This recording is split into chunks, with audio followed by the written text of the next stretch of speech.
konferma li d-defiċit tal-Gvern Soċjalista matul l-2018 qabeż is-70 miljun euro. Konferma li ħarġet minn ċifri tal-Uffiċċju Nazzjonali tal-Istatistika illi juru kif bejn Jannar u Diċembru tal-2018, jiġifieri fuq perjodu ta' sena, fil-fond konsolidat tiegħu il-Gvern mar allar u mis-surplus li tant ftaħru bih ta' Kastilja issa spiċċajna f'defiċit. L-istatistika tal-Gvern turi li l-ispiża tal-pajjiż għall-2018 telet b'12.7% fuq l-2017 għal 4,630 miljun euro. L-ispiża rikorrenti wkoll telet u dan kollu jfisser żieda fin-nefqa ta' 278.2 miljun euro. Fl-2017 il-Gvern Soċjalista kien irrapporta surplus ta' 182.7 miljun euro u allura fi kliem sempliċi f'sena il-fondi tal-Gvern tnaqqru b'253 miljun euro.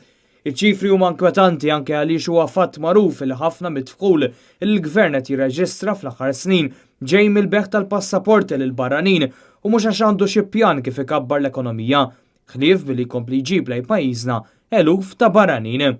Fil-fatt, il-Gvern Malti kien imwissi minn Benjamin Angel, direttur tal-Kummissjoni Ewropea, li ftit tal-jimilu kien irrimarka li l-Gvern ma jistax jibqa' jiffoka biss fuq il-beħ tal-passaporti. The passport program has reached quite a significant level in terms of contribution to the GDP, 2.6% of GDP recently.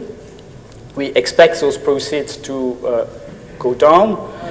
The fact is that those resources, which are pretty significant today, should not last at the current level as the one they have today. So as such, you have the source of income which is expected to go down significantly. Fl-aħħar jiem il-Gvern kien imwissi wkoll mill-professur Skoċċiż Peter McKiernan li nnota b'sorpriża kif Malta tinsab it-tielet mill-aħħar fir-riċerka u l-iżvilupp fost il-pajjiżi tal-Unjoni Ewropea kif ukoll wieħed minn 8 biss li jonfqu anqas minn 1% tal-GDP fir-riċerka u l-iżvilupp.